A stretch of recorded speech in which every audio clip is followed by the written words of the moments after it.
Ancient surgeons operated on the human brain without a single modern tool.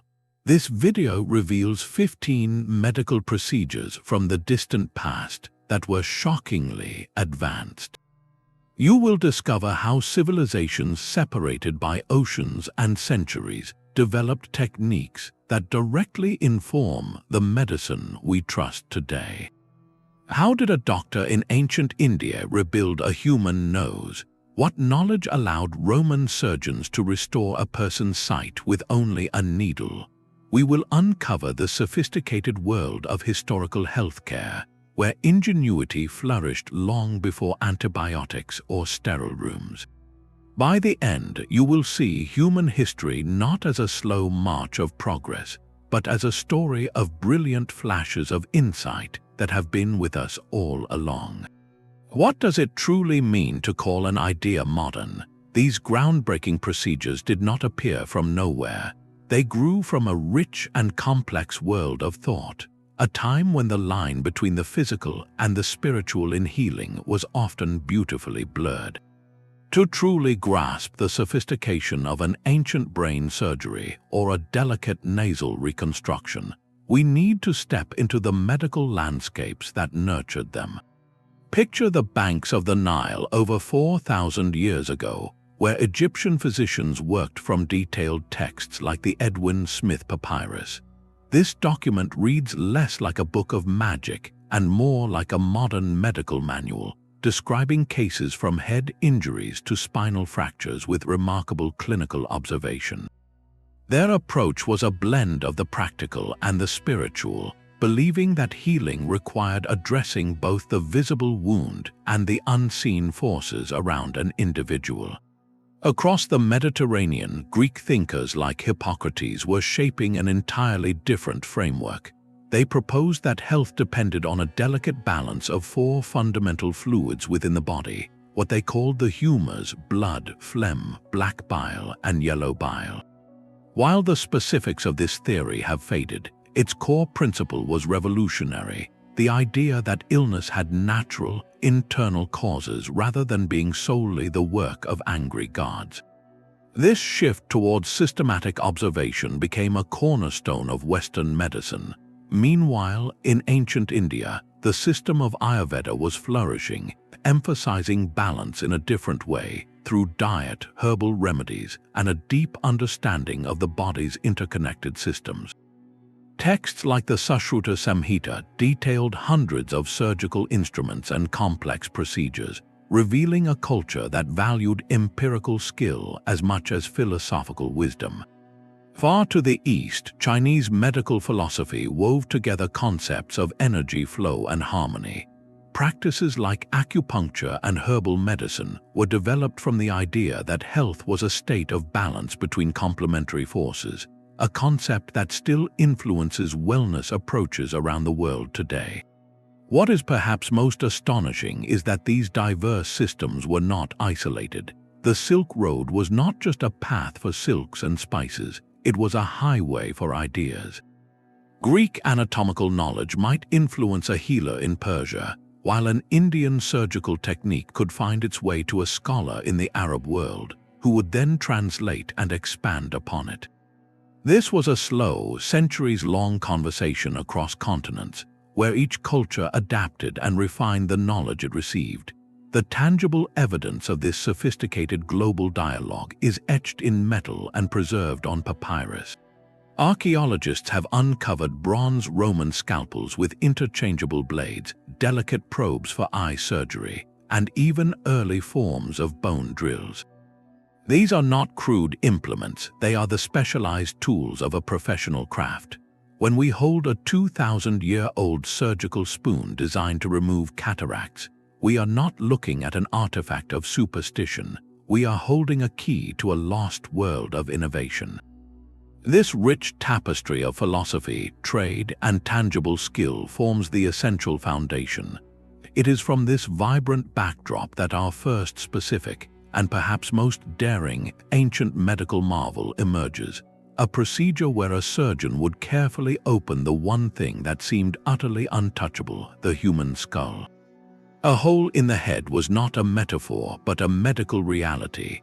Across continents and millennia, from the highlands of Peru to the plains of France, healers performed a delicate operation we call trepanation. With a sharpened piece of obsidian or a slowly turned bronze drill, they would carefully remove a circular section of living skull bone, exposing the protective membrane around the brain itself.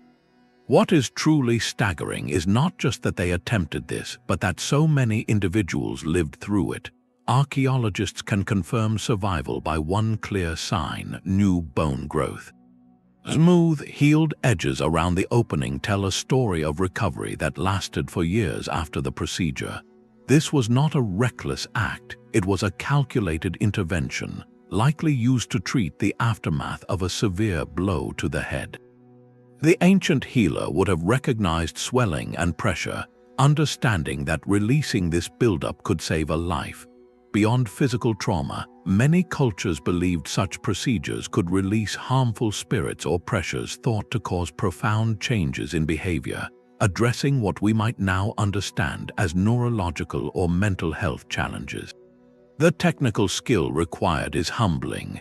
Working without modern imaging or even a clear map of the brain's functions, these practitioners had to navigate the skull's contours, avoiding major blood vessels and the most delicate areas. They developed methods to minimize the risk, sometimes scraping the bone away gradually rather than cutting straight through. The fact that this practice emerged independently in so many parts of the world, from the Inca to the ancient Greeks, speaks to a shared, intuitive leap in human understanding. It reveals a universal drive to reach the very seat of consciousness, to intervene where it mattered most, long before we had the words for neurology or neurosurgery. This profound, ancient confidence to operate on the brain challenges our assumptions about primitive medicine and sets the stage for another, equally intricate field of early expertise, one focused not on the inside of the skull, but on the reconstruction of the face. The human face is our most personal landscape, and its reconstruction stands as one of medicine's most profound acts of restoration. Centuries before European surgeons attempted similar feats, practitioners in ancient India had mastered the art of rebuilding a lost nose. This procedure, known as Rhinoplasty, is meticulously recorded in the Sushruta Samhita, a text so detailed it reads like an operative guide. The need for such surgery was often tied to the conflicts of the era or specific cultural practices, where the loss of a nose carried a heavy social weight, affecting an individual's place in the community and sense of self. The Ayurvedic surgeon approached this not as a simple cosmetic fix, but as a holistic restoration of both form and function. Their chosen method was nothing short of ingenious. They would take a living flap of skin, still partially attached to its blood supply, from the patient's own cheek or forehead. This flap was then carefully rotated and shaped, grafted onto the remaining nasal stump.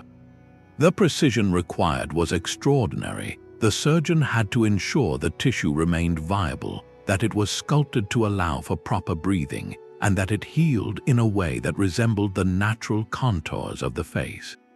They even described using leaves as templates to measure the correct size for the new nasal flap. This was not a rushed or crude operation. It was a deliberate, multi-stage process that prioritized the patient's long-term recovery and well-being. The success of these procedures reveals a deep, practical understanding of human anatomy that modern science would later confirm, particularly the critical importance of maintaining a blood supply to transplanted tissue, a principle that remains the cornerstone of plastic and reconstructive surgery today. More than just technical skill, this ancient practice reflects a sophisticated view of health. Ayurveda teaches that well-being encompasses the physical, mental, and social self. By restoring a feature so central to identity and breath, these surgeons were healing more than a wound. They were mending a person's connection to the world. The legacy of Sushruta's rhinoplasty traveled slowly across time and continents. eventually influencing Western surgical methods in the 18th century. It stands as a powerful testament to a timeless truth: the drive to heal, to restore dignity, and to reclaim what was lost is a fundamental part of the human story. This mastery of soft tissue and skin leads us to another arena where ancient precision was equally vital, one requiring a steady hand to operate on the very window to the soul, the human eye. A world without sight was not a world without hope in the hands of an ancient Roman surgeon. The procedure for cataract removal, known as couching, required a nerve of steel and a hand of incredible steadiness.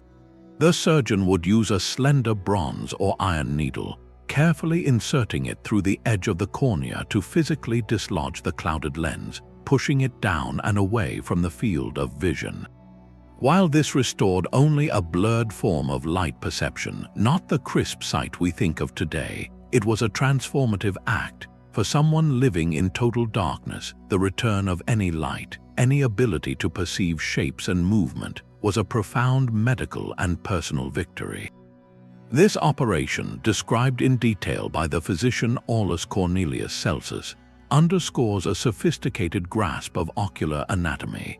They knew precisely where to enter the eye to cause the least damage and how to maneuver within that delicate space.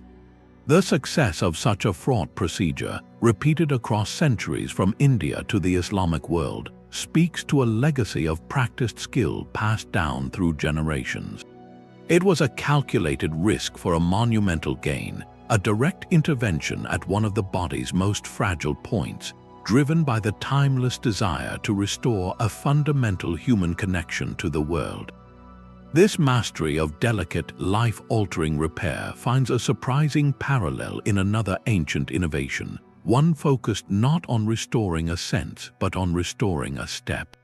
Among the carefully wrapped artifacts in an ancient Egyptian tomb, a simple wooden toe tells a revolutionary story. Discovered attached to the foot of a woman, this prosthetic, known as the Cairo toe, is far more than a ceremonial piece. Its construction from carved wood and leather is meticulously realistic, but the true evidence of its purpose is found in its wear. The sole shows clear signs of abrasion, the patterns of someone who walked with it, relied on it for balance. This was not a symbol placed for the afterlife. It was a functional device crafted for the challenges of this life. Designed with a beveled edge and straps to secure it comfortably, the toe demonstrates an intuitive understanding of biomechanics, of how weight transfers through the foot during motion. Its creation reveals a society deeply concerned with rehabilitation and quality of life. For an individual who had experienced the loss of a digit, perhaps through injury or illness, this artifact represents a deliberate effort to restore mobility and integrate them fully back into the daily rhythms of work, family, and community. It challenges our modern assumption that such compassionate engineering is a recent development. Here, in the dry Egyptian air over 2,000 years ago, a craftsperson and a healer collaborated to solve a very human problem with wood, leather, and remarkable insight. They asked not just how to treat a condition, but how to enable a person to move through the world with greater ease and dignity. This tangible compassion, etched in a worn piece of wood, guides us toward another ancient practice that required a different kind of precision, one that looked inward to diagnose the unseen rhythms of the body. The rhythm of the cosmos might have been a surgeon's most trusted guide. Recovered from a shipwreck near the Greek island of Antikythera, a corroded bronze device the size of a large book has stunned historians for over a century. We now call it the Antikythera mechanism, and it is the world's oldest known analog computer. Its intricate system of at least 30 interlocking bronze gears could predict the movements of the sun, the moon, and the planets, even forecasting eclipses with remarkable accuracy. This was not merely an astronomical toy, it was a sophisticated model of the heavens, a physical representation of the Greek belief in a harmonious, clockwork universe. For a physician of that era, such a device would have been profoundly relevant. health was seen as a state of balance, not just within the body's four humours, but between the individual and the celestial order. The positions of stars and planets were thought to influence the fluids of the body, making certain days more auspicious for letting blood, administering a potent herbal remedy, or scheduling a major operation like setting a bone or performing that delicate eye surgery. The existence of the mechanism proves that Greek thinkers possessed the engineering skill to track these complex cycles with precision. It is not difficult to envision a learned doctor consulting an astronomical calendar, perhaps one generated by a simpler version of such a device, to determine the optimal moment for a therapeutic bath or to compound a medicine when its intended planetary influence was strongest. This was medicine deeply woven into a larger tapestry of knowledge, where healing was an act of aligning the human microcosm with the celestial macrocosm. The philosophy behind this, the search for harmony with natural rhythms, finds a clear echo in some modern holistic and integrative health practices today. It reminds us that for the ancients, advanced technology and advanced medicine were not separate fields, but interconnected tools for navigating a meaningful life. This profound integration of knowledge reaches its most personal and immediate form in the next procedure, where the healer's most vital tool was not a mechanism of bronze, but the focused power of their own hands and a simple, slender needle. A surgeon's needle could part the clouds of blindness. In the bustling cities and military outposts of the Roman Empire, a common ailment of aging, the gradual clouding of the eye's lens, was met not with resignation but with a precise and daring intervention. Medical writers like Aulus Cornelius Celsus documented the procedure with clinical clarity. The surgeon would use a slender bronze or iron needle, its tip finely honed, inserting it carefully through the edge of the clear cornea. With movements measured in millimeters, they would then maneuver the needle behind the iris to physically dislodge the clouded lens, pushing it down and away from the pupil's central line of sight. This technique, known as couching, did not remove the cataract but simply relocated it, allowing light to once again enter the eye. The vision restored was far from perfect, often blurry and unfocused, but for an individual living in a world of complete darkness, the return of light and the ability to perceive shapes, movement, and the faces of loved ones was nothing short of miraculous. The risks were immense. A slip could cause internal bleeding or a devastating infection. To manage the undeniable hardship of the operation, patients were likely given wine or herbal preparations to dull sensation and calm the nerves. What is truly advanced here is not the perfection of the outcome, but the profound understanding it demonstrates. These practitioners had mapped the eye's anatomy well enough to navigate its most delicate interior spaces without the benefit of magnification. They identified the problem as a physical obstruction and devised a direct mechanical solution. This Roman approach was deeply pragmatic, focused on restoring function and improving daily life, a hallmark of their entire medical philosophy. It was a calculated risk for a life-changing gain, showcasing a willingness to engage with one of the body's most fragile organs. This early form of specialized surgery offered tangible hope, proving that even an imperfect procedure could be a monumental leap forward, illuminating a path that modern ophthalmology would later refine to dazzling clarity. From this delicate work on the window to the soul, we find another ancient innovation focused on a very different kind of restoration, one that helped a person literally stand on their own 2 feet again. The fine point of a needle could also channel a different kind of healing, one based not on removing a blockage but on restoring a vital flow. In ancient China, medical philosophy developed a concept that saw the human body as a landscape of energy. They called this vital force Qi and believed it traveled along specific pathways known as meridians. Illness, whether physical discomfort or emotional distress, was understood as a disruption or imbalance in this natural flow. The therapeutic response was as precise as it was subtle. Acupuncture, For thousands of years, practitioners have used incredibly fine needles, inserting them into mapped points along the meridians to regulate the body's energy.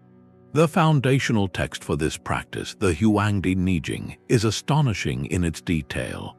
It describes a complex network of hundreds of specific points, each with a name and a connection to internal organ systems or functions.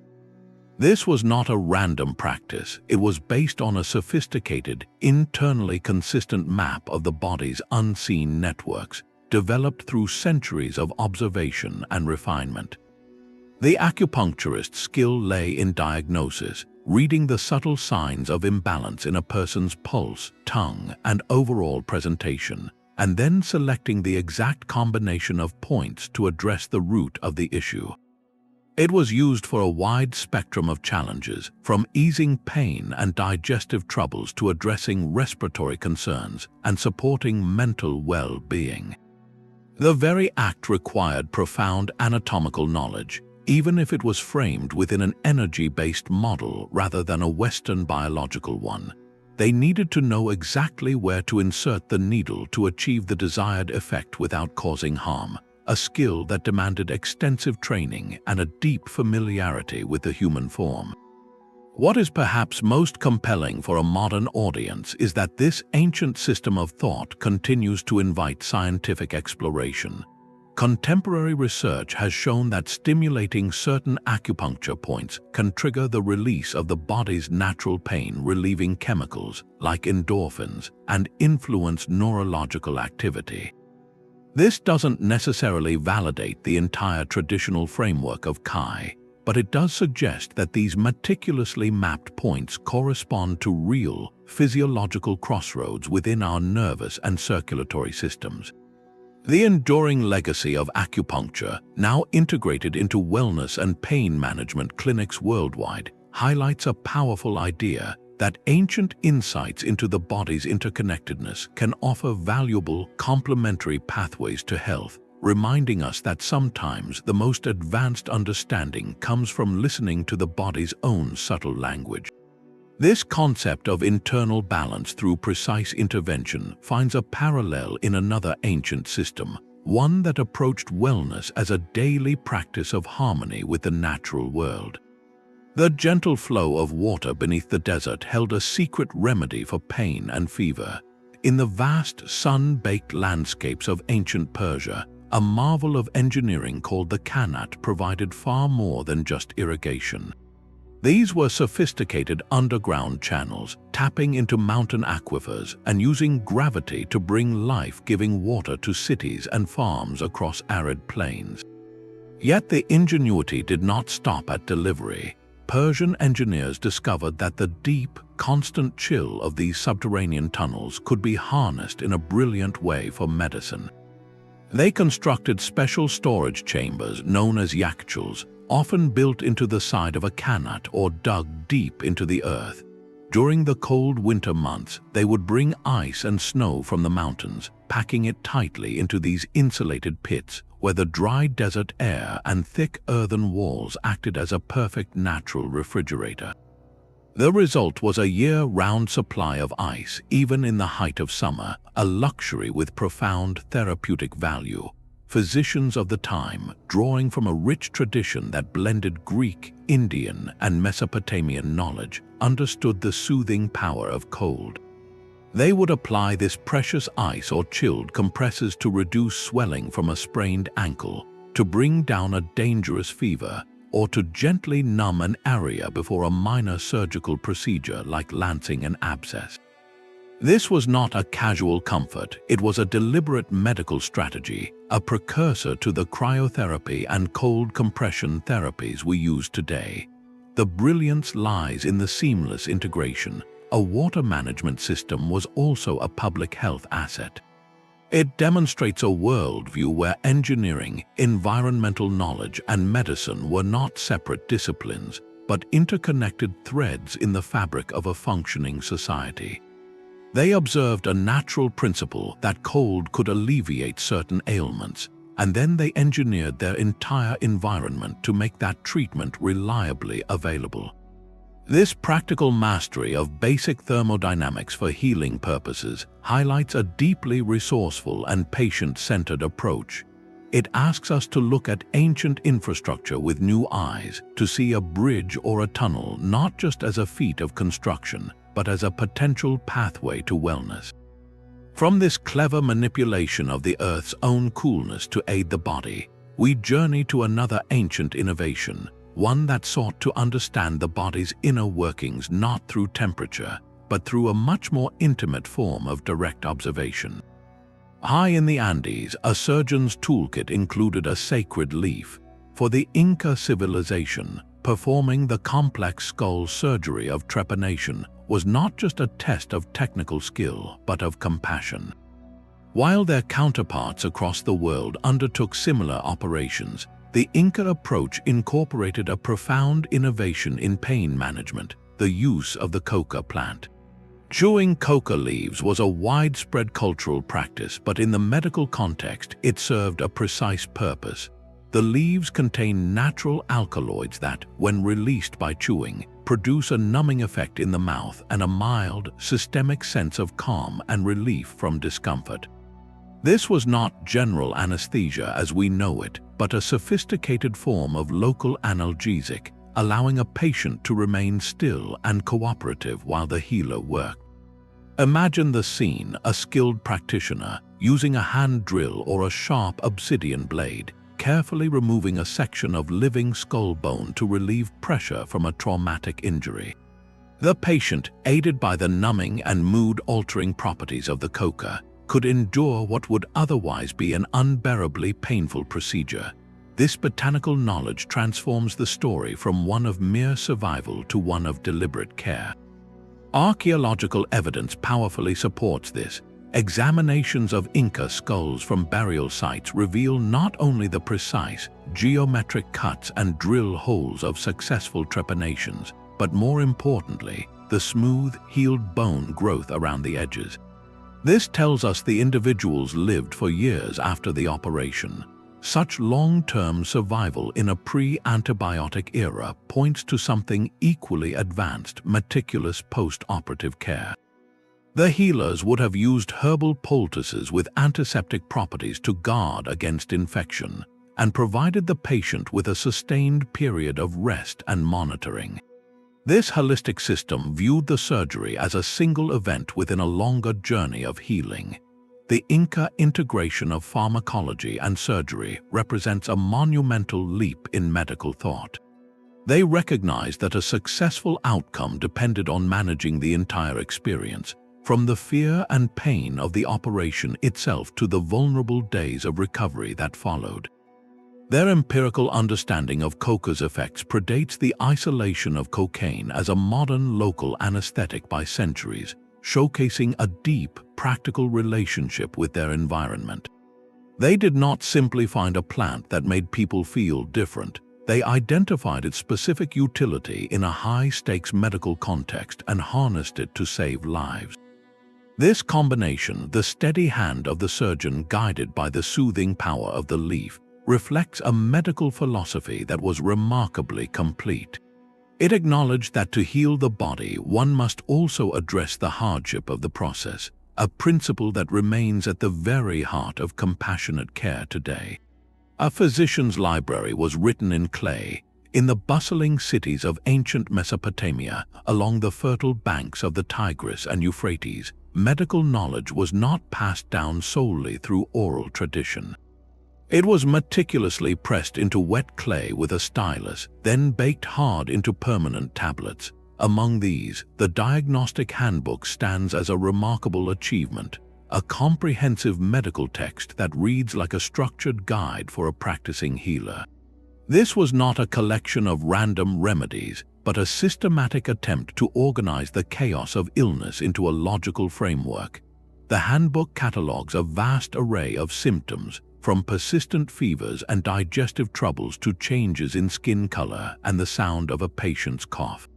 For each set of observed signs, the text provides a prognosis, a likely outcome, and then prescribes a corresponding course of action. What makes this approach so advanced is its methodical nature. it represents one of humanity's earliest efforts to create a standardized reference for diagnosis, moving medicine toward a more consistent and repeatable practice. The treatments themselves reflect the holistic worldview of the time, often blending practical herbal concoctions with prayers or rituals aimed at appeasing deities believed to cause illness. For instance, a salve for a skin condition might be applied alongside a specific incantation. This was not seen as contradictory, but as addressing both the visible manifestation of the ailment and its perceived spiritual root cause.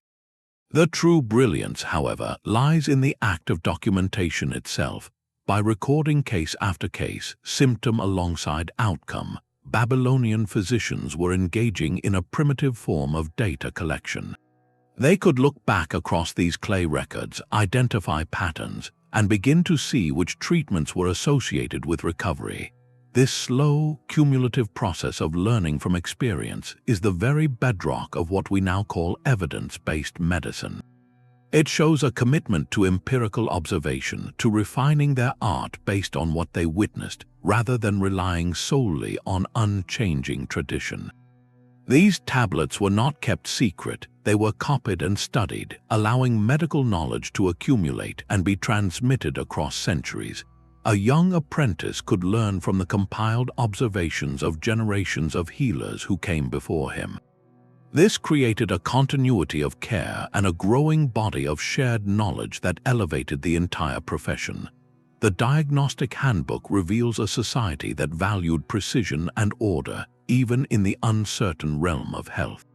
It demonstrates that long before clinical trials or digital records, there was a profound understanding that to heal effectively, one must first learn to see clearly, to document faithfully, and to listen to the quiet story told by the human body itself. This ancient drive to catalog and understand finds a powerful echo in another civilization's approach to public health, one that built its medical wisdom directly into the stones of its cities. The art of healing often lies not in dramatic intervention, but in quiet, meticulous care. Among the scrolls of ancient Greece, the Hippocratic corpus offers a vision of medicine grounded in restraint and profound observation. This collection of texts attributed to the physician Hippocrates dedicates remarkable detail to the seemingly simple act of treating a wound. The instructions are strikingly modern: clean linen bandages, boiled water for irrigation, and the strategic use of honey or wine as antiseptic washes to prevent the spread of infection.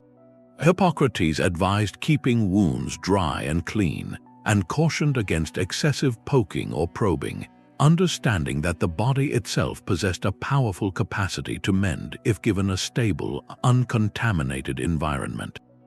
This principle of minimal but purposeful intervention aligns directly with the core of modern infection control, a testament to an insight that transcended its time. His writings extend this thoughtful approach to injuries beneath the skin, detailing methods for setting broken bones and relocating dislocated joints. Using techniques of gentle traction and cleverly designed wooden splints, they aim to align the fractured ends and immobilize the limb, creating the ideal conditions for nature's repair work to proceed. This demonstrated a sophisticated, hands-on knowledge of the musculoskeletal system, an understanding of how bones and muscles fit together and heal. But perhaps the most revolutionary aspect was the underlying philosophy. Hippocratic medicine moved decisively away from attributing illness solely to divine displeasure or supernatural forces. Instead, it championed a rational, patient-centered model, where the healer's role was to assist the body's own inherent healing processes through careful observation, hygiene, and compassionate support.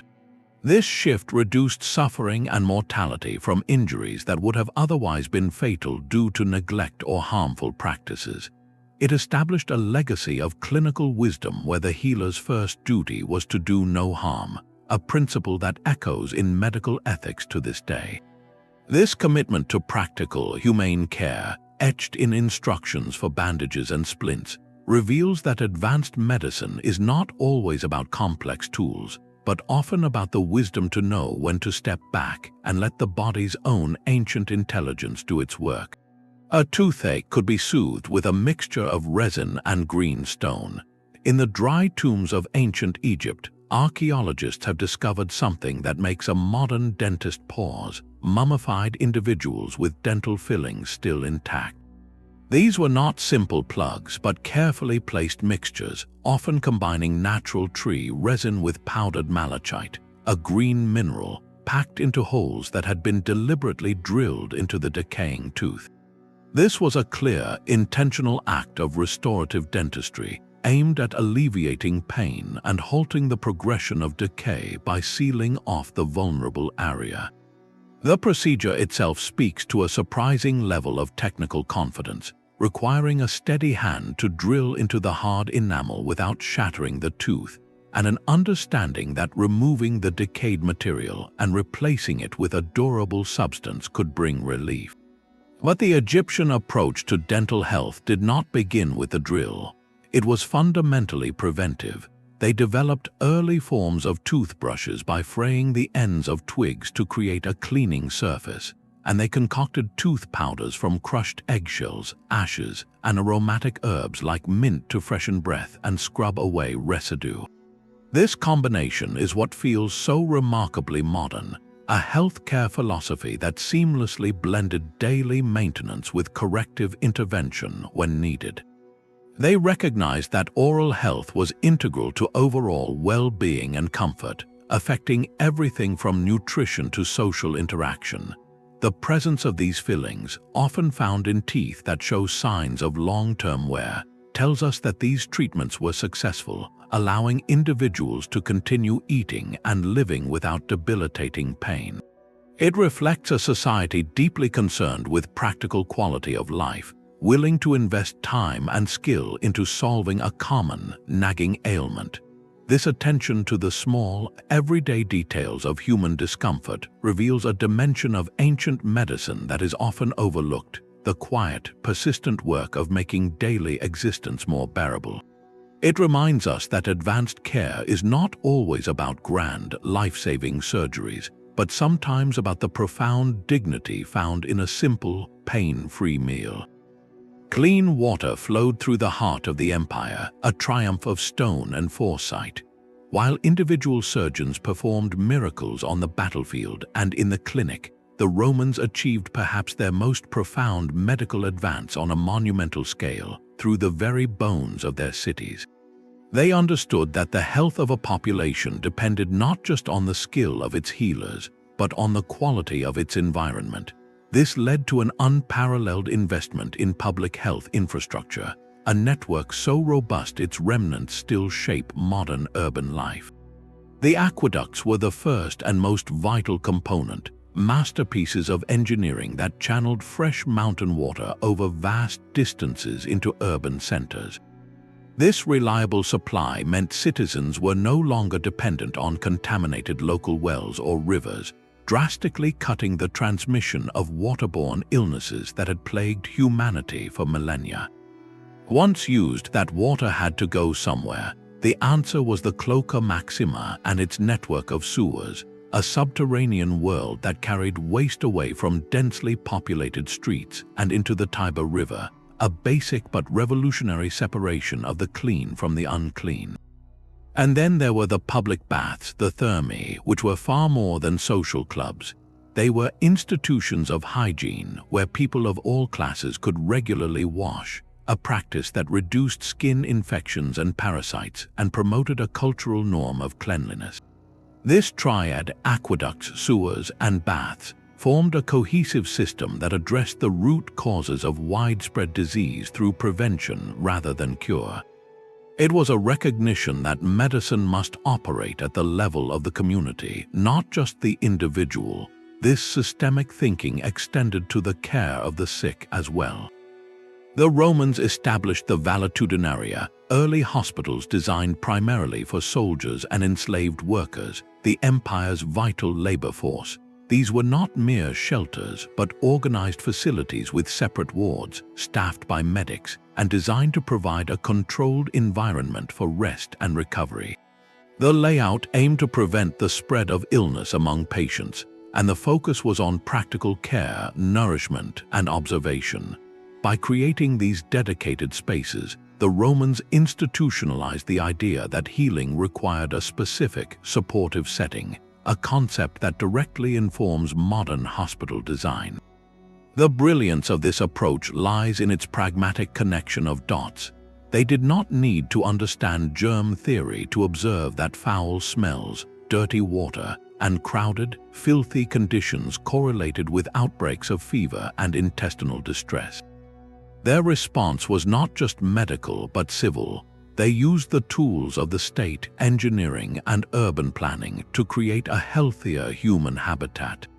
This legacy is all around us, in the water pipes beneath our streets and the public health departments that monitor our communities. It shows that ancient medicine's highest achievement may not always be a delicate surgical tool, but something far more foundational, the simple, profound understanding that a society's greatest wealth is the health of its people. Health is a garden that must be tended daily, not a fortress to be defended only when under siege. This philosophy finds one of its most sophisticated expressions in the ancient Indian practice of Panchakarma, a comprehensive system of detoxification and rejuvenation that is the crown jewel of Ayurvedic medicine. Far more than a simple cleanse, Panchakarma is a carefully orchestrated sequence of 5 primary actions designed to remove deep-seated impurities from the body's tissues and restore its natural equilibrium.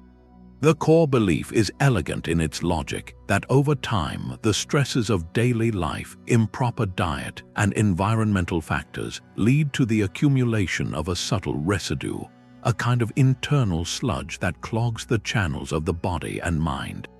This residue is seen as the root cause of imbalance, fatigue, and eventually disease. Panchakarma's goal is not merely to treat a symptom, but to gently and thoroughly clear these pathways, allowing the body's own innate intelligence to reassert itself. The process begins with a period of preparation, where the body is softened and primed through specialized diets and warm oil massages. This preliminary stage helps to loosen the impurities from their hiding places deep within the cells. Then comes the main phase, a set of 5 tailored procedures that might include therapeutic vomiting to clear the upper digestive tract, purgatives to cleanse the intestines, medicated enemas to balance the colon, nasal administration of herbal oils to clear the sinuses and mind, and even a gentle form of bloodletting for specific conditions. Each step is not a one-size-fits-all prescription, but a protocol meticulously customized by a trained practitioner after a detailed assessment of an individual's unique constitution, their current state of imbalance, and even the season. The practitioner's knowledge is staggering, requiring a deep familiarity with hundreds of herbs and oils, an understanding of human physiology through the lens of the 3 doshas, and the intuitive skill to design a healing journey for each unique person. They use heat, specific herbal compounds, and rhythmic touch not as aggressive attacks on illness, but as supportive guides, encouraging the body to release what it no longer needs and to absorb what will nourish it. This is medicine as a form of profound respect for the body's own cycles of renewal. The enduring legacy of Panchakarma is its unwavering focus on prevention. It represents a monumental shift in perspective, viewing healthcare not as a series of emergencies to be managed, but as an ongoing, participatory relationship with one's own well-being. By seeking to eliminate the root causes of potential illness long before they manifest as pain or diagnosis, Ayurveda offered a roadmap for sustained vitality. It asked individuals to become active custodians of their health, to listen to the subtle signals of their bodies, and to engage in regular practices of maintenance and reset. This ancient insight that true healing often means creating the conditions for the body to heal itself continues to resonate powerfully in modern wellness traditions around the world. It reminds us that sometimes the most advanced medical act is not an intervention but the creation of space for restoration. The warmth of a smoldering herb could chase away the chill of illness. In the same ancient Chinese tradition that mapped the body's energy pathways with fine needles, healers developed another, deeply soothing technique, Moxibustion. This practice involves the careful burning of dried mugwort, a common herb, either held close to the skin or placed directly on the tip of an acupuncture needle. The goal was not to create a burn, but to generate a penetrating, radiant heat directed at specific points along the meridians. Ancient medical texts describe this with precision, explaining that many ailments, particularly those involving stiffness, cold, or sluggishness, were thought to stem from an invasion of cold or a stagnation of the vital energy, Qi, within these channels. The gentle, sustained warmth of moxa was believed to dispel this internal chill, unblock the stagnation, and encourage the body's own energy to flow freely once more. It was a common treatment for the deep ache of arthritic joints, for persistent digestive troubles that felt cold and heavy, and for general fatigue. The practitioner's skill was paramount. They had to judge the exact distance to hold the moxa, the duration of application, and the specific point to target, all to create a sensation of comfortable, therapeutic heat without ever causing harm. This required an intimate understanding of both the energy map of the body and the behavior of heat itself. Moxibustion was rarely used alone. It was part of a seamlessly integrated toolkit. A healer might first use acupuncture needles to open and stimulate a pathway, then apply moxa to warm and nourish it, perhaps followed by an herbal formula to support the process from within. This reflects a holistic view where a single symptom could have multiple layers, each addressed by a different, complementary strategy. The modern world is now peering into this ancient practice with scientific curiosity. Research suggests that the heat from moxibustion can indeed stimulate circulation and may trigger anti-inflammatory responses in the body, providing a plausible physiological explanation for why it eased joint pain and digestive discomfort for millennia. This doesn't just validate an old remedy, it highlights a profound intuitive leap. Long before we had the language for inflammation or capillary dilation, these healers observed that the careful application of a natural element, heat, could bring measurable relief. They experimented with its delivery, refined its use, and wove it into a complete system of care. Moxibustion stands as a quiet testament to a simple yet powerful truth. Sometimes the most advanced medicine is not about fighting the body with a compound, but about comforting it with a warmth that encourages it to heal itself. This mastery of elemental therapy, using fire's energy for restoration, finds a final, poignant parallel in another ancient practice, one that turned to the earth itself to seek answers for the living. A single book could contain an entire garden of cures. In the bustling markets and quiet workshops of the ancient Greek world, healing was often found not in a surgeon's kit, but in a carefully tended plot of earth. Physicians like Pedanius Dioscorides, who traveled with the Roman armies, dedicated their lives to cataloging the medicinal power of plants.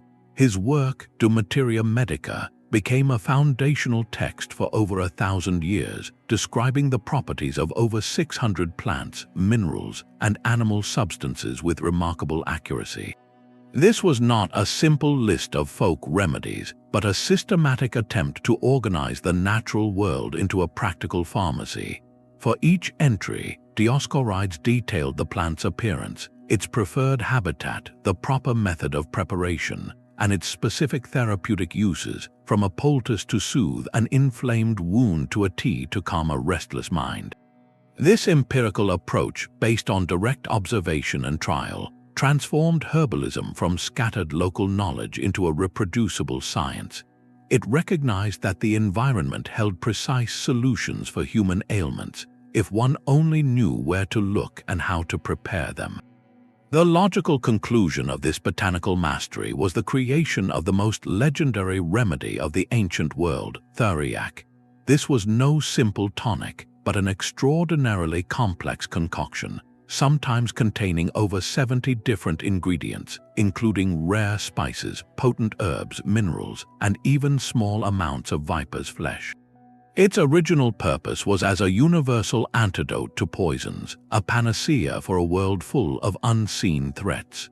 The preparation of Theriac was a public spectacle in cities like Rome, taking weeks as apothecaries meticulously compounded and aged the mixture, believing its potency increased with time. What is fascinating is the underlying principle, the belief in synergy. Greek physicians understood that combining multiple substances could create an effect greater than the sum of its parts, a concept that lies at the heart of modern pharmacology. They were early chemists experimenting with extraction methods, dosages, and combinations to maximize therapeutic benefit while minimizing harm. This polypharmaceutical approach treated the whole person, aiming to balance humors, strengthen the body's inherent resilience, and address multiple symptoms simultaneously. While Theriac itself faded from use, the disciplined, experimental mindset behind it did not. Greek herbal knowledge, preserved and expanded by later scholars in the Byzantine and Islamic worlds, flowed directly into the medieval monasteries of Europe and onto the shelves of the first apothecary shops. The very idea of a standardized, compounded medicine, its recipe refined through generations of practice, is a direct inheritance from these ancient practitioners. Their work represents a beautiful fusion of art and science, of the gardener's intimate knowledge of the soil and the healer's precise understanding of the body. It reminds us that sometimes the most advanced formula is not a single, isolated molecule, but a carefully balanced symphony of nature's own ingredients, a testament to the enduring human quest to find harmony and health in the world growing all around us. These 15 glimpses into the past reveal a profound truth. Advanced medicine is not a destination we have only just reached, but a path humanity has been walking for millennia. From the careful trepanation of an Inca skull to the intricate herbal formulas of a Greek apothecary, each procedure stands as a testament to a shared human drive to alleviate suffering, to restore function, and to understand the delicate vessel of the body.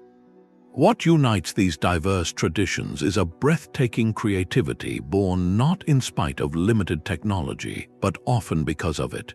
Without a CT scanner, they developed a profound tactile knowledge of anatomy. Without synthetic antibiotics, they mastered the antiseptic properties of honey, wine, and specific plants. Their solutions were born from deep observation of the natural world and a resilient determination to solve the problems right in front of them. Each civilization contributed a unique piece to this grand puzzle. The Romans gifted us the concept of medicine as a public good, built into aqueducts and sewers. Indian surgeons demonstrated that restorative, compassionate care could rebuild a life. Chinese philosophers mapped the body as an energetic landscape, while Egyptian dentists focused on the dignity found in daily comfort. These were not isolated sparks of genius, but part of a slow, global conversation where knowledge was traded along the Silk Road alongside spices and silk, each culture adapting and refining what it learned.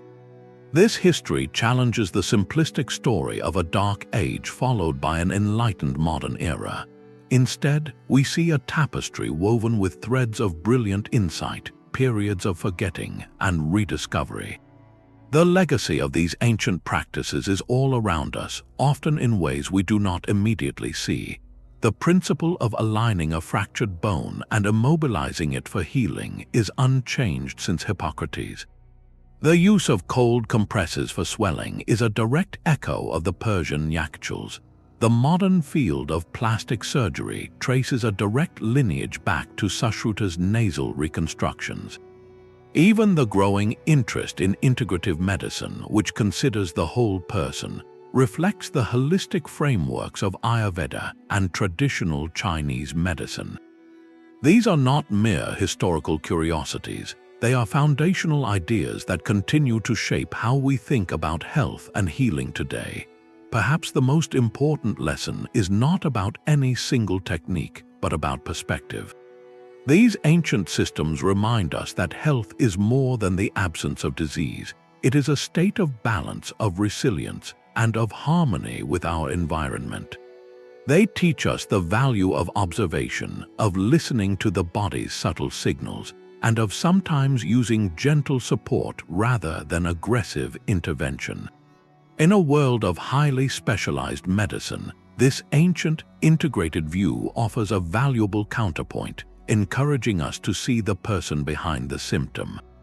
History's greatest medical mysteries are not always about what was lost, but about what was understood so long ago. By exploring these stories, we gain a deeper respect for the ingenuity of our ancestors and a richer, more nuanced appreciation for the long journey of healthcare. It invites us to ask, what brilliant solutions are we overlooking today, simply because they do not fit our current model of what is modern or advanced? The past whispers that innovation is not just about the tools we create, but about the wisdom with which we use them, a lesson as vital now as it was 5,000 years ago. If this journey through the echoes of ancient medicine resonated with you, share which procedure fascinated you most in the comments below. For more explorations into history's hidden wonders, subscribe and join us as we keep uncovering the stories that connect us all across time.